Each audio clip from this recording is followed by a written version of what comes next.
Andy, good morning. It's really nice to see you. Thank Um, you. could you begin by telling us who you are and what your organization does? Sure, I'm Andy Gullick, and I'm the founder and chief executive of Rift Social Enterprise. We are a community interest company, so a not-for-profit organisation that provides long-term tailored support, training, advice to people who are interested in becoming self-employed. And predominantly, the cohorts we work with are people in prison and people with convictions in the community. And we also work with the long-term unemployed. And just a little detail there. Are you working with people who are currently in prison and sort of just due to leave? Is that sort of how it goes?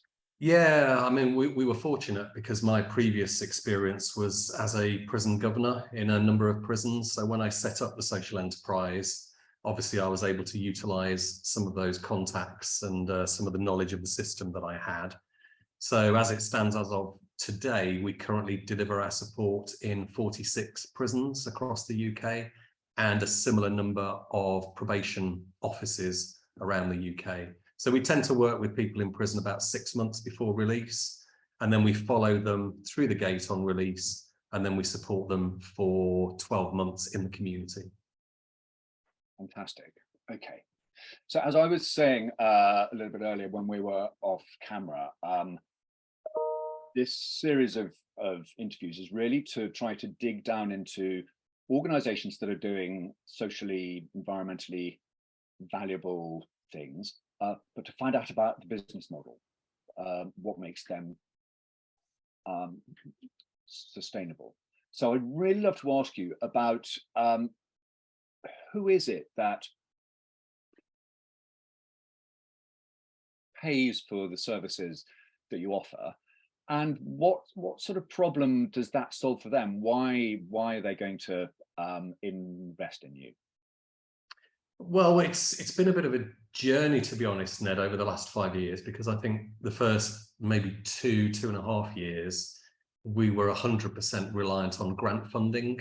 So a lot of the time was spent writing bids, grant applications, and if you're someone like me that isn't very good at it and doesn't enjoy it, it was quite a painful process. But then fortunately, we secured our first contract, and now we're around about 95% contracts and only 5% grant funding.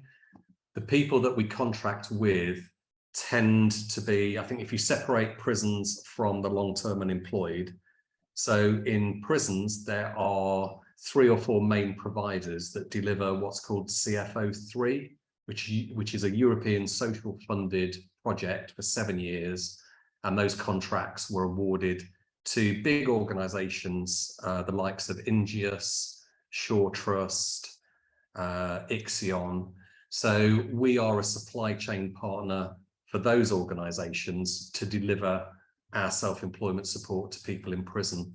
And I think the reason they use us is because self-employment is quite a specialised field, and it requires experts, in inverted commas, who can talk quite confidently and knowledgeably to participants about tax, HMRC, insurance, marketing, competitor analysis. Hmm. And those larger organizations, I think partly they recognize that a bit of a niche social enterprise like us can provide that tailored and specific support. But also, we tick their social value box. And when they're bidding for these large contracts, I think it helps if they can say that part of their supply chain is a not-for-profit that has got a social conscience, because more and more I think the big primes need to satisfy those social impact obligations. So, and it's very similar with the work we do with the unemployed, people who are long-term unemployed, because the Department of Work and Pensions, there was a new contract that came out called the Restart Programme. Yes. It originally was for people who were long-term unemployed. Those contracts were given to big organizations, again, the likes of Maximus, Ingeus, People Plus, Reed, and they then deliver the restart contracts for DWP. But again, recognizing the need for that specialist, bespoke self-employment support that we can offer with our trained staff that have the experience and knowledge to be able to deliver it. So they're getting the specialist support that they can't provide, and it's ticking a lot of the social value boxes for them. I'd like to ask you very briefly, I'm interested in the sort of journey you went on from being entirely or mainly grant funded to picking up some of these contracts. It's a really interesting question. It kind of organically evolved that as we were obtaining some grant funding to be able to pilot and deliver self-employment support in prisons, for example, that's when we slowly became aware of the CFO 3 program. Fantastic. And talking of scale, how long have you been operating? And my next question after that is going to be about sort of turnover, numbers of staff, those sorts of things. Sure. Well, we've just gone through our 5th anniversary, so 5 years in total. We started 5 years ago, no exaggeration, just me and a blank piece of paper, went out there. Initially, we started focusing on tax refunds for people in prison, which again is really niche. And it's quite bizarre. And obviously, when you're applying for grant funding and you say, yes, it's to do with tax and it's to do with prisoners, we were getting nowhere. So the first year, in terms of revenue, I think we turned over £404 after 1 year. And you can imagine, where am I going with this? Year 2, we turned over £32,000. And then year 3, that's when we started getting the contracts, the CFO 3 contracts. And I think year 3, we turned over just under £80,000. Then year 4 and 5, which we've just finished year 5, because we also won the DWP restart contracts. So we diversified away, not away, but in addition to supporting people in prison, to supporting the long-term unemployed. And these were huge contracts. So by the end of year 3, I think we were up to 2 members of staff. And today we are now 12 full-time members of staff. And our last audited accounts, I think we turned over just short of £750,000. So you can see the growth from year 3, 72,000 to year 5, £750,000. And the growth from 2 members of staff to 12, it's been quite a colossal, steep journey. And I imagine quite a headache in terms of scaling and how you've had to change the business internally and all the processes and all that stuff. Yeah, I mean, just to come up and devise and create this impactful self-employment support offer when you've got new staff coming on board. Because the irony is, I'm not a self-employment specialist. I've worked in the criminal justice system most of my career as a prison governor or a probation officer. So I relied on new staff coming in, and I needed them to help create and shape this service that exists today. That, I'm biased, but it's an amazing, quite unique, tailored support service, but we built it together. It's almost, I think somebody described it as we built the ship whilst it was in the middle of the sea, as opposed to in the dock and then set it sail. I mean, you've seen amazing growth in the last year or two. What do you plan to continue growing, and what or not? Are you happy at the scale you are now? And what do you see as the barriers to the next stage of the business? We've got quite a deliberate strategy for this year, for 2023, where we're not necessarily seeking growth. I want us to really consolidate the good work that we're doing at the moment. So we're introducing lots of quality assurance systems. We've introduced a partnership charter. So we're now in the fortunate position where we don't have to chase the contracts and chase the money. We can be a bit more choosy about who we work with, and with organizations that share our ethos and our values. What we're finding this year, one of the biggest challenges is, whereas 95% of our revenue comes from contracts, those contracts tend to be time limited.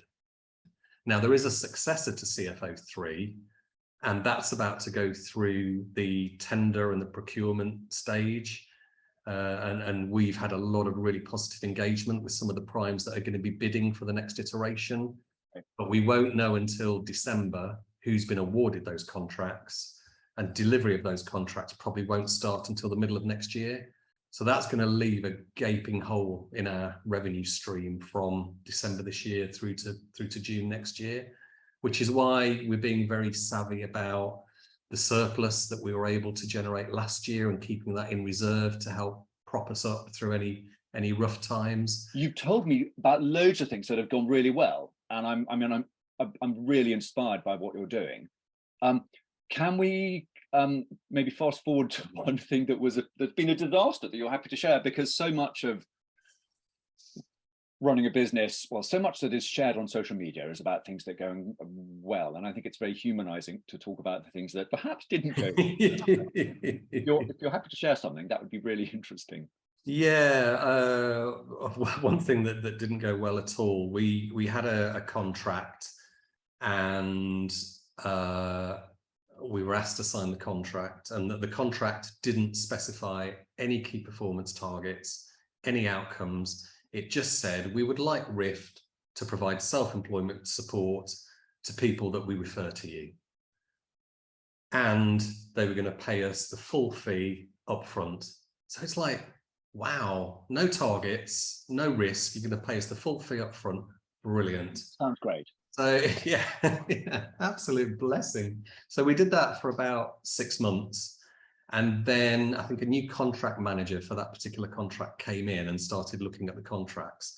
And they said to us, well, where are the outcomes from this? Where are you evidencing that you're supporting people into self-employment? And I said, well, we've got that evidence because we are, but you've never asked for it. It's not in the contract. Our monthly meetings, you're not asking us to report back. So we haven't. And this person said, well, I'm sorry, that's not good enough. We draw down funding when we can evidence a successful outcome, and you've not been providing us with evidence of successful outcomes. So what they said they wanted to do is retrospectively for us to provide that evidence over the last 6 months. And they said, we want you to change your pricing structure. So rather than paying you up front, we're going to pay you, I think it was about 1/10 of our fee up front, and 90% when you are able to evidence a successful self-employment outcome. And it was just untenable for us to take that risk as a small not-for-profit. And so we went our separate ways. So it was a bit of a disaster in terms of revenue for the business.